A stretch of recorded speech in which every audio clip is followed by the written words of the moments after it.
Right, I think I'm ready now. Thank you for this warm welcome. As usual, it's a pleasure to be here with you guys. It's always an honor to be able to bring the word, and I think I need to always be a bit on the side because of weird echo. Yeah, it's a pleasure, and today I have chosen to bring to you the parable of the prodigal son, but I like to call it the parable of the sons because there's actually two sons, and it's important. I will a little bit of context, then we'll read the text. So the whole of chapter 15 is Jesus' answer to an accusation that the Pharisees had against him, and they were basically saying that this guy, Jesus, is receiving and spending time with sinners. We see this in verse 2. Jesus decides to answer this accusation with three parables, but today we'll look at the specific parable of the. And in the parables try to illustrate some truths, but they don't illustrate the whole truth. So Jesus had in mind of saying something specific without saying everything. Something to know is this parable explain and depicts really well the nature of the gospel, the true message of the gospel and what Jesus came to do. But it doesn't explain the means of salvation. It doesn't speak about the death of Jesus at all. Just something to know and to remind ourselves that we shouldn't base a whole theology on the parables. It's also, so to the good stuff. What can we learn from the parable? The parable of the prodigal son shows what happens when lost people, sinners, are welcomed by Jesus. Let's read the passage. It's in Luke 15 from verse 11 to 32. And he said, Jesus speaking, there was a man who had two sons, and the younger of them said to his father, Father, give me the share of property that is coming to me. And he divided his property between them. Not many days later, the younger son gathered all he had and took a journey into a far country, and there he squandered his property in reckless living. And when he had spent everything, a severe famine arose in that country and began to be in need. So he went and hired himself out to one of the citizens of that country, who sent him into the fields to feed pigs. And he was longing to be fed with the pods that the pigs ate, and no one gave him anything. But when he came to himself, he said, how many of my father's hired servants have more than enough bread, but I perish here with hunger? I will arise and go to my father, and I will say to him, Father, I have sinned against heaven and before you. I am no longer worthy to be called your son. Treat me as one of your hired servants. And he arose and came to his father. But while he was still a long way off, his father saw him and felt compassion, and ran and embraced him and kissed him. And the son said to him, Father, I have sinned against heaven and before you. I am no longer worthy to be called your son. But the father said to his servants, bring quickly the best robe and put it on him, and put a ring on his hand and shoes on his feet, and bring the fattened calf and kill it, and let us celebrate and eat. For this my son was dead and is alive again. He was lost and is found, and they began to celebrate. Now his oldest son was in the field, and as he came and drew near closer to the house, he heard music and dancing. And he called one of the servants and asked what these things meant. And he said to him, your brother has come, and your father has killed the fattened calf because he had received him back safe and sound. But he was angry and refused to go in. His father came out and entreated him, but he answered his father, Look, these many years I have served you, and I have never disobeyed your commands, and yet you never gave me a young goat that I might celebrate with my friends. But when this son of yours comes and who devoured your property with prostitutes, you killed the fattened calf for him. And he said to him, Son, you are always with me, and all that is mine is yours. It was fitting to celebrate and be glad, for this your brother was dead and is alive. He was lost and is found. I want to pray. Father, thank you for this parable, for these words. Help me as we dig into it to see what Jesus meant by this story. Father, I pray that we would be encouraged and have some new truths revealed for us this morning in your name. So we see there's these two sons in the parable. One, I will call him the younger one, the lost son, and the older one is just the older one. On the surface, it looks like there is a bad son and a good son. The younger one is the bad one and the older one is the good one. But if we dig a bit deeper, we realize that there 1 2 1 2, yeah. Okay. Sometimes it cuts, so yeah. We realize that they are in the same boat. They are not in terms of deeds, but they are in terms of state. So first, let's have a look at the lost son. There are two parts to the story of the lost son, and the first is the descent. Second is rise. The descent expresses really well what the problem is, and the rise expresses really well what the solution is. And the steps of the descent are gradual. As we read the text, although it's not specified, we can see, and it's obvious, that the son has already lost trust in his father. My father does not know how to live or manage things. What my father does is not good. I don't trust that what he does is good for me. He does not do the right things the right way. I think I could do better on my own. And from this lack of trust, the descent starts. So the younger son decides to go to his father, give me my inheritance, which is normally obtained upon the death of the father. He is entitled to it, but not yet. So the loss of trust brings him to ask this drastic question. And what he's actually saying is, I am not interested in a relationship with you. To me, you are as good as dead, but I'm interested in your riches. I'm interested in the money that I will get from you. So give it to me now, and I will be on my way.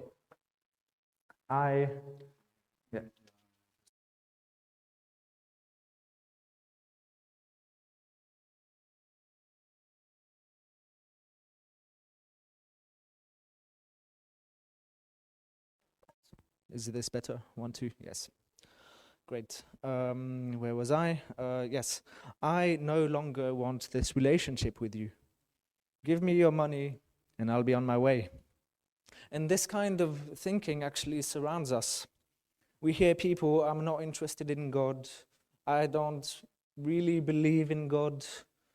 If there was truly a God, then there wouldn't be all this suffering, there wouldn't be all the wars and the illnesses. What are they actually saying? They're actually saying, a relationship with God, for God to be God in my life, not interesting. But if he can give me his blessings, yeah, that's better. If God exists, he should give us his riches. All that we're interested in is what he can give us, and not the actual person. And this is the problem of the prodigal son. He was no longer interested in a relationship with his father. So he willingly ended the relationship. This is the second step. So very fast, the son who had lost the trust and lost the relationship with his father leaves to a distant land and thereby loses the presence of the father. And in its essence, this is the problem. The lack of trust, the lack of relationship, and the lack of presence of the Father. This, in its essence, is what sin is. And this problem leads to many other losses. We read that for some time the son has fun, lives the easy life, spends the money as he wants, as he needs. If he needs or wants something, there we go, and all the friends are there to enjoy and have fun. He loses his innocence, but then he starts to lose his money. And then when the money is lost, he loses his friends. And then he loses the easy life. And when the famine hits, he probably lost his job. Actually, we read that he loses his freedom because he joins himself to a citizen of that country. Basically, he becomes a slave. The only thing that he can do is leave. Everything else, he is as a slave. So quite strange. He who thought he could do things the way he wanted, and now he's under someone else who tells him what to do once again. And it becomes quite serious because he is told to go to the fields and tend to the pigs. That's losing something even worse for him. Jesus speaks to Jewish people as he tells this parable, and he intends to be shocking. Tending to the pigs is a shocking thing. He lives in impurity. He can no longer be proud of himself. He loses his pride and his dignity because he becomes to actually envy the pigs. He is in a situation where he thinks the pigs are better than me. They are in a better place than me. So for us, maybe it doesn't sound too strange, tending to pigs, taking care of animals, but for the Jewish people, to put it into perspective, it's probably as bad as for us hearing about a woman having to sell her body. It's probably as drastic and as serious. So the seriousness of this younger son's situation is drastic, is very bad.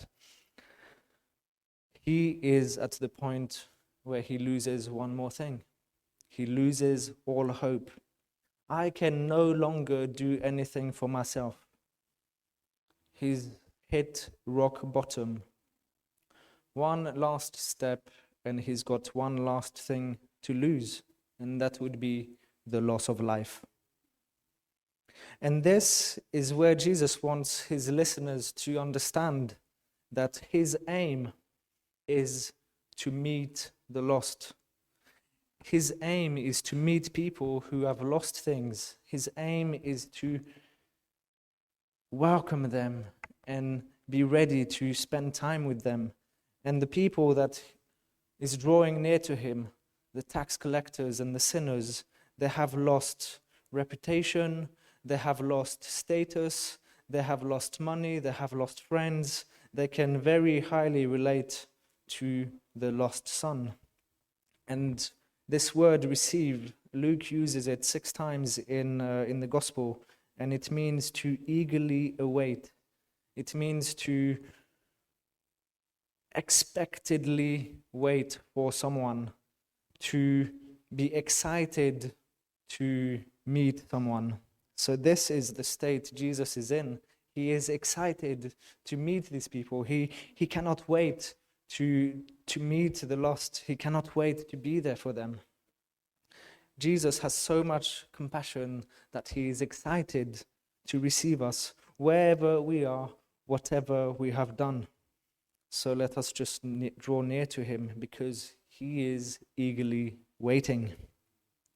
And the kind of people that he receives are the people who have lost things. In the parable, there is then a turning point, and this is the rise. And it's probably the difficult part. And it also happens in distinct stages. When you are at rock bottom, where there is only one thing left to do, Jesus depicts the rise as the solution to these problems.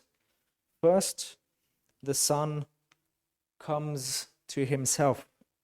Finally, he starts to think clearly again. Finally, he has a bit more logical thinking and reason, and starts to think, how many of my father's employees have enough bread to live and have enough of everything in abundance?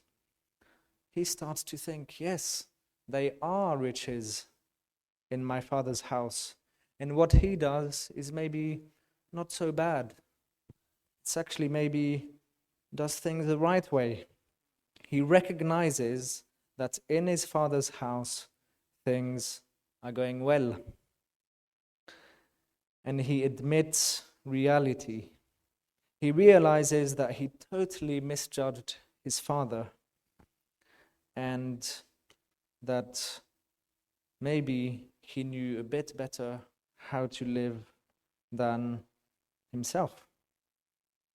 So in verse 18, he doesn't just say, I'll go back to my father's house and eat bread. He actually decides, he says, I will go to my father. And the father is the aim. Jesus clearly says, I will go to the Father.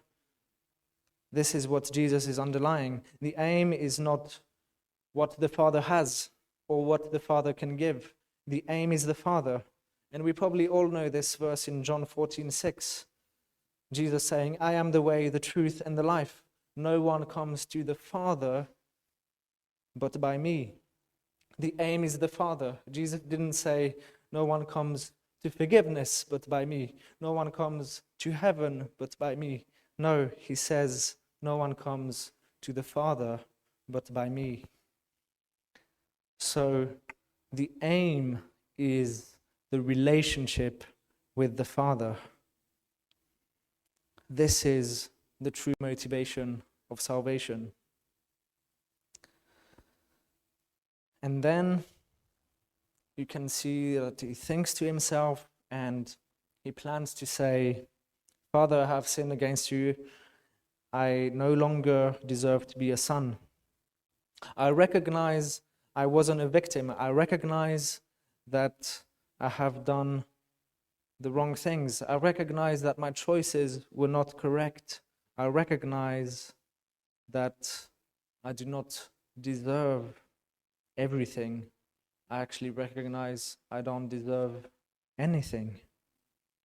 That's a difficult step to admit. And another difficult step is what he thinks next. Treat me as one of your hired servants. I accept that someone is above me. I accept my place as a servant.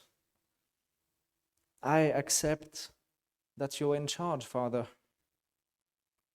Recognizing this is not the end of the rise. There's still a long way up. All of it sounds great, but all of them are just resolutions. And if resolutions remain resolutions without change, then they're just thoughts. And there's no follow-up, and so that means there is no change. But he made sure that these resolutions would be fulfilled. So he gets up and he goes. And when he arrives to his father, things don't go as expected.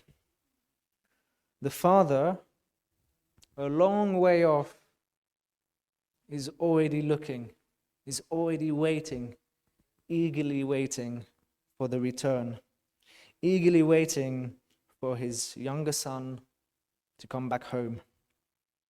And what he does, he runs. The father doesn't care how he looks. He doesn't care what the neighbors or the servants or his employees will think, because they would have said, you're running towards your son who disrespected you, who threw away everything, who considered you as dead. Come on. Can't you think of yourself a bit better? Can't you deal with the situation in a bit better way? No, the father doesn't care how he looks. He runs to the son. And all he cares about is that his son is back. So the son sees this act of love. He sees that his father loves him, and he notices that. And he could have fallen into the trap of, since my father loves me so much, maybe I don't need to confess everything that I have planned. Maybe I don't need to humiliate myself so much and say what I planned, because, well, I can see he loves me. He's running towards me. I think I'm already in a good place. I'm sorted. But actually, no, he decides to humiliate himself and admit publicly what he did. Father, I have sinned against heaven and before you. I am no longer to be called your son. Notice that the father stops him there. He doesn't let him speak further. He doesn't let him say, treat me as one of your servants. Because what the son had planned was to go back to the father's house and find happiness in working for his father, and this is actually religion and not relationship. I will do what God asks me to do, and things will be sorted, and I will have solutions, and everyone will be happy. But actually what the father intends is far greater. It's far better. He tells his servant, clothe him as a son. Give him sandals, the robe, the ring, because I take him back as a son. Kill the fattened calf and let's party, because my son who was dead, my son who was lost, is now alive and is now found. He is my son, and I take him back as a son. This is what the father intends. The final solution to the problem is when the son accepts his status back as a son. Because when the son was at rock bottom, and what he needed, or maybe, no, when the son was at rock bottom, receiving forgiveness was not what he needed. If his father had sent him a letter saying, my son, you sinned against me and you disrespected me. You are no longer worthy to be my son, but I forgive you completely, Dad. What would it have changed in his situation? Nothing. He would still be with the pigs, he would still be hungry, and he would still be far away. He did not need the forgiveness of his father. What he needed was to regain the relationship with his father. Of course, to recover this relationship, you need to regain trust. You need to work hard for the relationship to be good again. And of course, you will get the forgiveness. You need forgiveness. But the aim is the relationship, not the other things around it, although they come flowing, because our God loves to bless. Regaining the status as son, as daughter, this is what God wants. The solution is far more than receiving a robe and a ring and a party. The solution is a re-established relationship. And this is the true gospel. This is what Jesus came to die for us, so that we could regain the relationship with the Father. Not only that we would avoid the consequences of sin and that we would be freed from sin itself, not only that we would be forgiven, but the death of Christ delivers from all of this, but also calls us as sons and daughters of God. Now, while this party is happening, Jesus could have ended the story there, and it would have been a beautiful story, it would have been great, and the problem was underlined, the solution was clear. There we go. End it at the party and everything is great.